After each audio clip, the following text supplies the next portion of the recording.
What's up, everybody? Hope you're having a good October. Um, just got my Amazon package delivered a little while ago, and was listening to the soundtrack for Halloween Kills, which was released 2 days ago on Friday, and uh, awesome soundtrack as always. I love the music from the movies.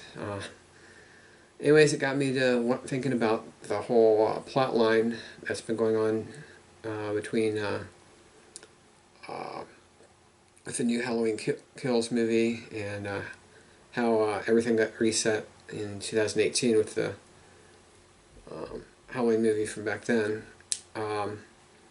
As you know, and I'll put a link to my reviews of the series up through 2018 in the description below. I love the first couple Halloween sequels, Halloween 2 and Halloween 3 Season of the Witch. Also loved Halloween H2O.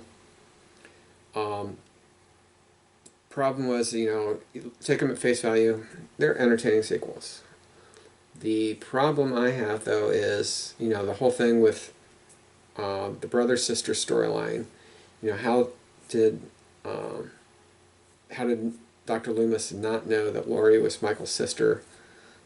There's no way that they would have been able to cover that up and keep it from Michael's doctor that fast to be able to, keep that a secret.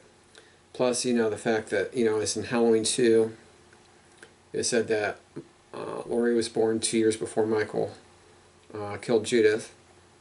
Then 2 years after, when she would have been 4 years old, she was the parents died and she was adopted by the Strodes. How does a 4-year-old not have any memory of, being adopted or parents dying, or let alone, the tragedy that happened with with Michael killing his sister? I might not remember everything from when I was a little kid, but, there are bits and pieces that stand out, memorable moments that stand out.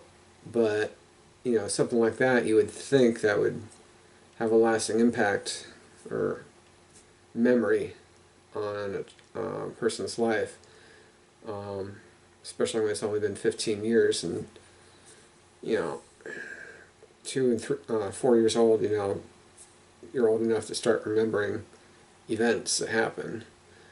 So there's issues I had with the whole brother-sister storyline, and you get to 2018, Michael's after Laurie again, after being led back to her house by the doctor.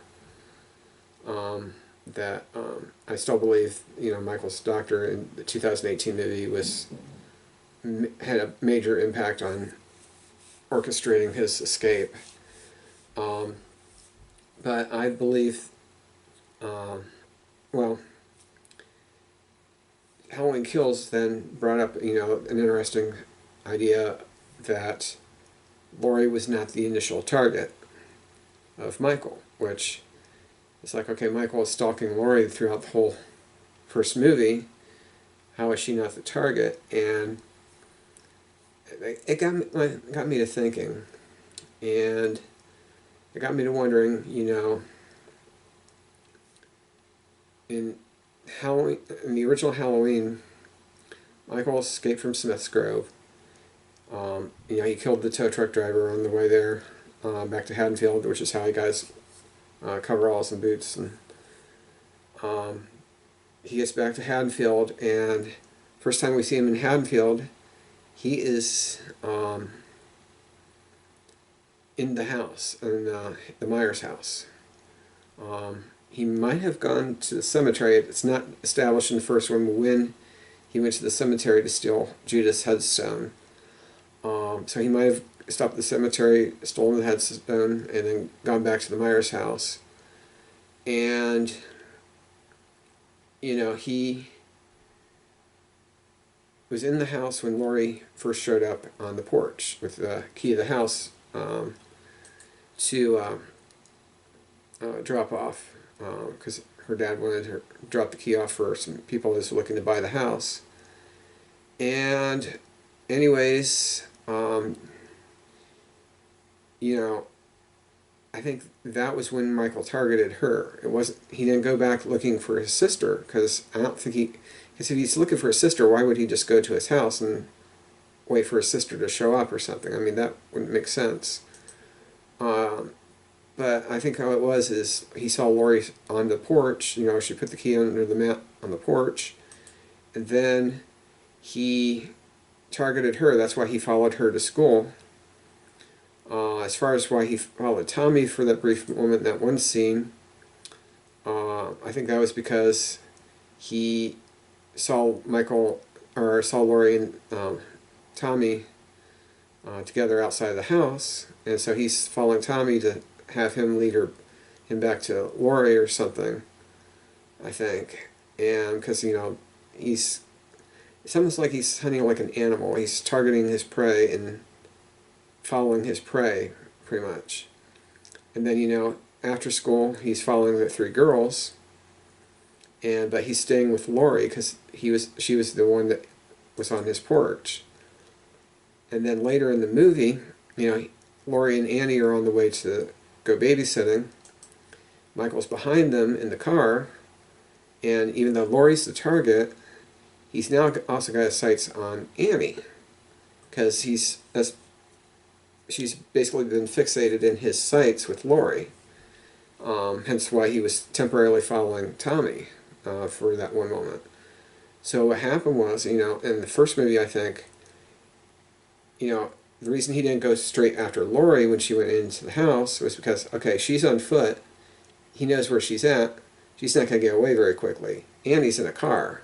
So he follows Annie to the house, to the Wallace house across the street. And that's when he went after Annie. And then in the process of killing Annie, Linda and Bob show up in their van and interrupt whatever plans Michael had going on that he was doing with Annie after killing her. He kills them. Lori comes across the street, and he retargets back on Lori and follows her across the street. Now in the 2018 movie, it is established that after Michael disappears at the end of that scene in 1978, that he went back to the Myers house. And I think there's something, I think what it is he's primarily trying to get back to the house, and he he just went after those girls because Lori went up onto the porch, and he just, through a matter of getting sidetracked and everything, went after the girls. And then, you know, in the flashbacks in Halloween Kills, he, you know, went back to the house, the Myers house, and the reason he went after the cop in the one scene, and sorry for the spoiler, but the reason he went after the cop at the beginning of Halloween Kills was because they're in his house. So he's going after people in his house. And so he got caught in 1978, went back to Smiths Grove. His doctor busted him out when they were transporting him. And, you know, he was basically, he gets back to Haddonfield. He first goes to the cemetery, which he probably did in 1978. He went to see his sister's grave. It's unknown if he was going to steal her headstone again. But, you know, he sees those two reporters at the beginning of the 2018 movie, knows they have his mask, so he follows them to get his mask back.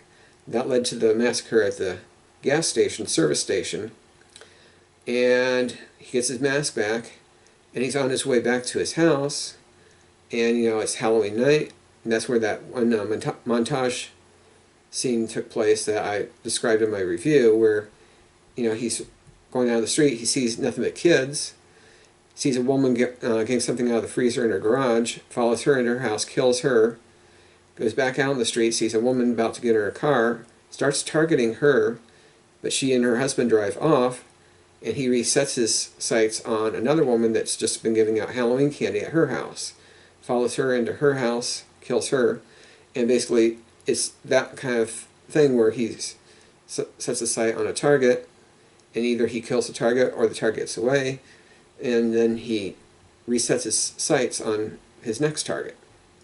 All the whole time being, which according to Halloween Kills was, he's going back to his house. He gets back to his house in the Halloween Kills, kills the couple that's living there, and then he kills anyone that comes into the house, gets lured back when he loses his mask. Laurie's daughter Karen, draws him out onto the street and to where the mob's waiting for him by taking his mask, and then after he fights off the mob, where does he go? He goes right back to his house, even though there's people around looking for him and stuff. He goes right back to his house. And I think there's something with the house that that's his target for where he's going. I don't think it was necessarily Laurie who was his target, and I think that was just the doctor. I think the reason he went after Laurie in the 2018 movie was because the doctor led him back to Laurie's compound, or where her home was, and he started killing. At first he kills the two cops. They're standing guard outside the driveway there. Goes into the compound, kills Karen's husband, and then then he sees Laurie, recognizes her from 40 years ago, and that's when he went after her then, to finish off what he started 40 years ago. Not because he has any special reason or anything like that, just because he's just trying to finish up what he started. And I don't think she was, and then when she got away, he resets his sights and he's not sure where to go to catch up with her, so he then resets his sights on going back home, and which is where the mob ended up catching up to him and everything. So, but I just I think the way they're going with the series, I think it's something with the house. I think that's what I'm theorizing, because he keeps going back to his house, even though mob's looking for him. Obviously they know where the Myers house is, and it wouldn't be smart if he's trying to hide from people to go back to where it's obvious to find him. But I think that's the mentality, or the thing that they're going for in this new trilogy, is there's something with the house maybe. But let me know what you think. Do you think was Laurie Strode the original intended target, or was it just a matter of circumstance that she crossed paths with him and he targeted her? Like I said, out of just the fact that he was there and saw her go up on his porch, and after that he started following her. So let me know what you think. So anyways, hope you're enjoying October. Keep watching the scary movies. Enjoy Halloween, and I'll see you in the next video.